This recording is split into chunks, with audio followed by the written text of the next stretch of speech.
I'm sure people have put their family members' death in their film, but it's very raw feeling. I'm very excited today to be speaking with Ingrid Veninger, the director of Crocodile Eyes. Ingrid, thank you so much for the time. I really appreciate it. Hey, my pleasure. Honestly, this is a fascinating piece. It really is. It's very poetic in so many ways. Why? Why? Why did you want to tell this story in this way? Hmm. Well, first of all, my father was very sick, and I didn't know that during filming he was actually going to pass away. And in the year that he passed in January 2023. I also lost my best friend, Charles Officer, that year in December. And so I think the film was a way to process grief. It's also a way for me to make something with my family. I mean, I think this film lives on the back of seven other features that have starred my son, that have starred my daughter. My mother has always been in every single one of my films and then ends up being cut out when we lock pictures. So for Crocodile Eyes, she's like, I'm not going to be cut out of this one, right? I'm like, no, Mom, you're not going to be cut out of this one.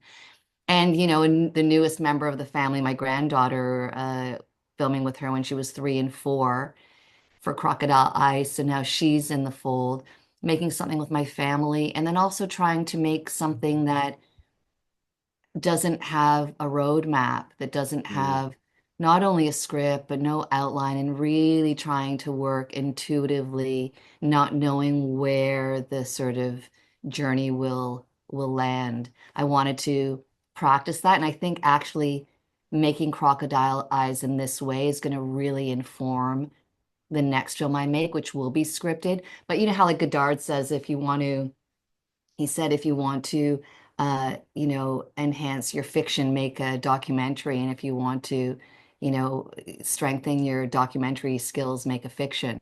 mm. So I think I was playing with that a little bit. Well, yeah. See, this is fascinating. There's a real like, uh, I say life to the film. I feel like the film is almost breathing. This is just life on camera. It's almost, I don't know how you appreciate this comparison, but it's almost like Tree of Life, Malick style of life unfolding in its own pace. What was it? Why did you want to tell it in that manner? Because that, like you said, this is quite a venture. Like this is more than, and I'm being careful when I say this, but this is more than home movies. Mhm. You've woven it together into these stories at home into this beautiful tapestry. Mm, thank you. I'm a fan of like verite cinema movements and direct cinema and these, actuality dramas of Alan King, Dying at Grace, and those films from the 60s and 70s, observational documentary. And the way documentary as a category has just kind of been blown up because there's construction and there's actors and there's, like Errol Morris's stuff and there's recreations and there's um, script. So for me, I think the categories, let's just put the categories to the side for a moment and just talk living moments, Mm. cinema, um, things that have energy and life and necessity and urgency and that are personal and that are human and that feel authentic to us. I'm interested in that. And oftentimes, as an actor working in television and, features and commercials, I always felt like some of the most living stuff was happening between the scenes, like before action and after cut, there would be a breath and then something really funny would happen or something really spontaneous would happen. All the spontaneous stuff was not in the movie. And I just thought, I want to make a movie of things that would normally end up on people's editing floors, like the post-it notes falling off the wall. Like that probably would have been a take that wouldn't make the final cut because it didn't go according to plan. And I would often see as an actor how ideas could be traps, how there are these pre-visualized pre-executed things that would then inform the process. And I thought, no, I'm not going to have any pre-visualized, pre-executed thing. So there's nothing informing the process. So we're going to live our lives. And there are these going to be these seamless transitions to moments in the film. And it did happen where, a scene would be happening in life, like my daughter having a really emotional moment. And I would say, because I'm not walking around with a camera in my hand all the time, I'd be saying, oh, I think this is a moment that could be great for your character. And I use character kind of Mm, consciously because we're sort of in between ourselves and these characters that we constructed. I say, I think this is going to be a moment for the film. Can you just hold your emotion? I'm going to go get the camera. I'm going to come back. And then can you step out of the doorway again and just continue talking? mm, And so she would just have to hold the feeling, and then we would reset, and then we would do it. But we'd only do it one time. right. But there would be these resets in life. So for the entire year and a half of shooting, I felt like there were these parallel existences of life was happening, but then the movie was happening, and they were not the same thing. Mm, So they weren't just like home movies. We weren't just filming our family and I love home movies and I love diary cinema and all of it, but this wasn't a matter of like we're just capturing the stuff anyway and then we're going to put it in the movie. We wouldn't be capturing this stuff. We would just be living it. So there was always a shift with my granddaughter, with my mother, with my father, even on his deathbed, with my son, with his that yeah, we would not be playing the game of life mm, if it wasn't going to be a thing in the movie. It was like, this could be a thing in the movie because we're talking about like, okay, let's bring out the game of life and I'm going to shoot the scene. So mm. that's, I think, the interesting thing between the fiction, nonfiction space and what you're talking about in terms of it breathing, because we are a family. We do trust each other. We have worked together. There is a sense of like we can be on a journey without knowing where it's going because, we're in it. And they don't need me to answer that question. They Mm. don't need me to answer the question of, will this work? We're okay not knowing if it will work. And I think that was incredibly freeing. Well, there are so many incredible conversations taking place in this film. And there's a wonderful one with you and I think it's your son, where he says, I thought that this movie would be mostly amazing moments. And you put it right back on him. What is an amazing moment? And you can just sort of see there's this moment of like, I don't know, but I would ask you, what is an amazing moment? I mean, there are the amazing moments of a child being born, and there are the amazing moment of, you know, being with my father when he takes his last breath.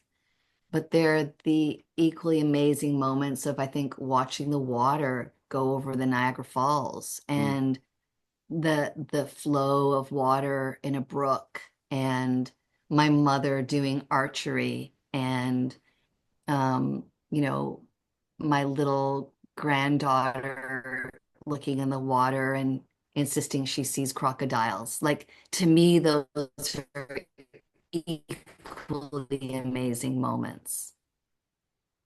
I love that Yeah, movie. because it's all just part of I think yeah, yeah, yeah. And I think, we sort of, death and birth are made out to be these really, really heightened things and for some very traumatic things. And they're kind of like the pinnacle moments. But, in walking down the street, there's this amazing shot in Niagara Falls where you see all these different people. And I think they've all been born and they're dealing with birth and they're dealing with death and their families and illness and we just keep flowing, we just keep living. Like, are they amazing? Are those moments any more amazing than any other moments? I mean, it's all just part of the flow, and so I wanted to kind of give them equal time in a way. Like I spend more time scraping a dead mink off the road than I do with my father's passing. You know what I mean? Yeah. It's in terms of screen time, and it's not the climax of the film. It's in the middle of the film. and then we have a music break. And in fact, my son's concert is given more time than my father's passing or than my grandson being born. So that was intentional, not just to say anything is less or more important. It's all just life. Well, and I'd like to ask you about that because, I mean, in doing, and maybe you've sort of answered this already, but in thinking of that, you're connecting these things. I think a lot of times we live our life disconnected from the moments we experience. And I take them for granted, sounds almost cliche, but there is something amazing about mistaking a rock for a crocodile and peeing in the bush and concerts and note and post-it notes falling off the wall. Like there's something amazing about these things, but that we just sort of like, oh, move on. But you've got real birth and real death, and you're connecting these moments together. I was just wondering, like, as you're putting this together, how does that impact you, and how does that give them new meaning? Hmm. I mean, I know this film is not going to be online streaming.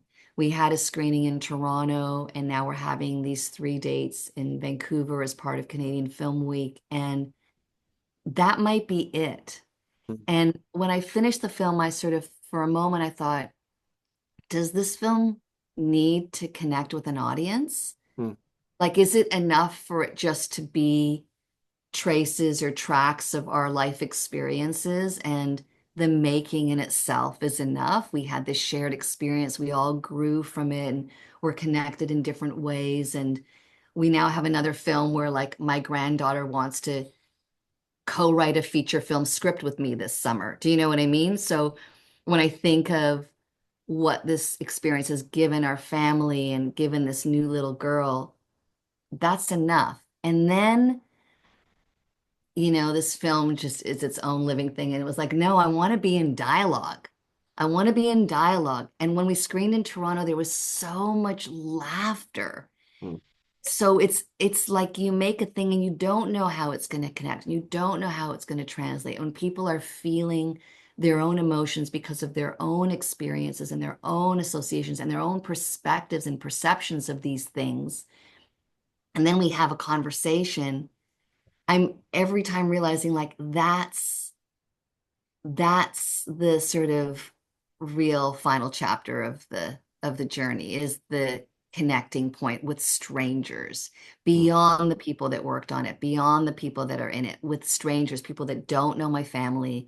They don't know anything about the circumstances of the making of the film or the intentions around it, and they're feeling stuff. And I go, it's such a high, and that's different every time. But to be honest, after Vancouver, I don't know if it will play again. hmm, That's it. That could be it. People are now saying, when will it play again? It's like, I don't know. I'm not going to be traipsing this film around like, a traveling medicine show the way I have with some of my other films.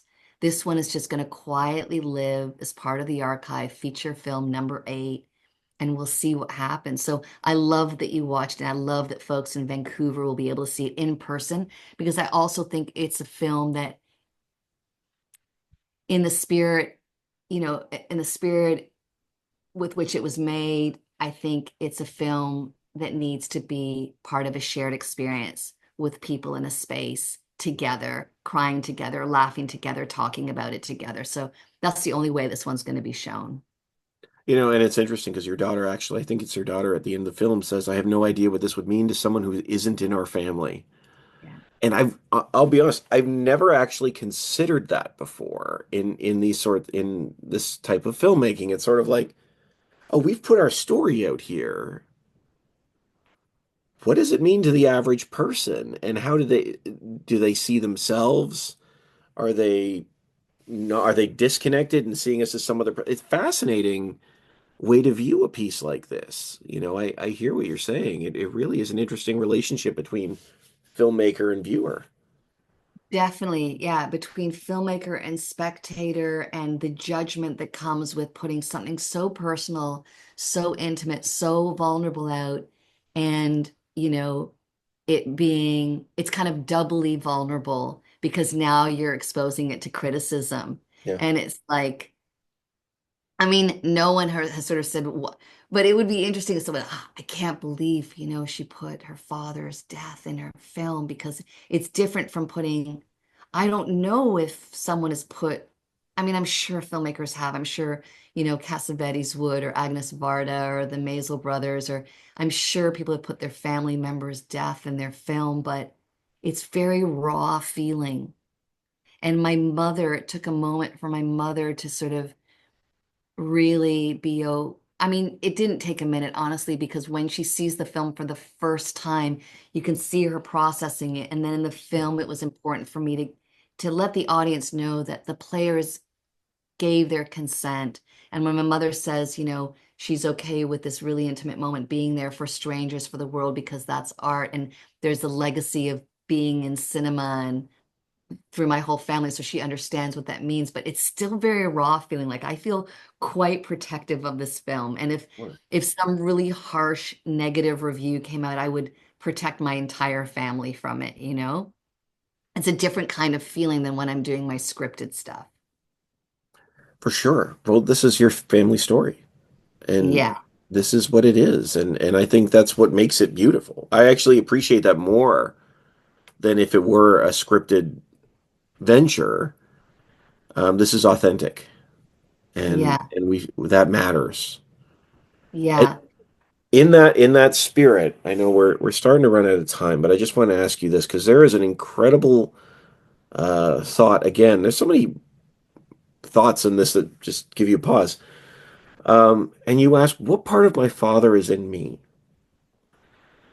And I wondered about how you felt about that, not just with your father, but you've got your granddaughter, you've got your kids, you've got this relationship with each other. And were you able to really wrestle with the fact of what sort of influence and part of us we put in another person?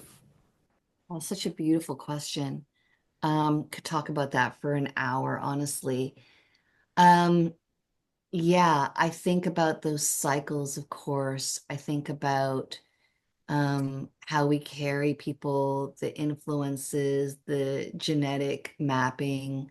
Um, I think of the responsibility I have as a filmmaker, but also as a grandmother, involving this little, 3, 4-year-old girl in this film and have it be something she looks at 20 and feels good about. She saw the film for the first time on a big screen. It was the first movie experience of her life. It was the first time she stepped into a cinema was to see this film. And she's Wow. almost 6. So as a core memory, her first time seeing a movie is Crocodile Eyes. So that thing, that carrying forward. And my father, coming from Czechoslovakia and living this life in Canada, and me, my mom, and my dad, I mean, we were the tribe, and they worked nonstop. And me being a latchkey kid, and him taking me to the movies, my first movie being like Barbarella when I was 6 years old. I was like, that had an impact, you know what I mean? And my dad was a cinephile, and all of the years growing up, I mean, my babysitter were like the rep houses. Hmm. And so he lives in me and my passion for movies, and he lives in me and my passion for being kind of an explorer, because he was such an innovator, and he was such a sort of freedom fighter, and he was such a individualist. He really and so non-judgmental. I was like, he really walked the everyone should just live the way they want to live. And who am I to say what someone should think, or how they should perceive things, or what they should believe? Or he really, really walked that. Hmm. So I'm always checking my biases and checking my own sort of like judgments. And so that's in me. And my mom's, incredible enthusiasm and energy is in me. And my kids' love for risk taking and art making, my daughter, going into music, and my son living in music, and my daughter going into all of her various career paths that are going to be, continually, I think, changing, and being an amazing mom. Like, it's epic, the influences. It's epic. I mean, I can say that at the core of it is profound encouragement and trust Mm. and um, support. And so I've always felt my family's my superpower, but they've been kind of a secret superpower. And now I'm kind of coming clean. I'm going, yeah, like we are, we are so tight and now it's no secret. I love that. I mean, I have two boys, almost 15 and 10. And it's just, I ask myself this question all the time, I'll be perfectly honest, is, I think about my father. What did I bring from him? What am I leaving them? And it's this constant passing on, and that's part of this journey in Crocodile Eyes. It's beautiful. It's a beautiful piece. Um, You. Ingrid, thank you so much for the time. I really appreciate it. This is a wonderful film, and I really appreciate the chance to chat with you. Thank you. Yeah, it was really, really nice to meet you, and I hope we continue talking. I feel like sometimes these conversations incentivize me to keep making films so I can keep being in these conversations and keep showing films. So maybe we'll talk again in a couple years. I hope so. I hope so. Have a great day. Okay, thanks. Thanks so much.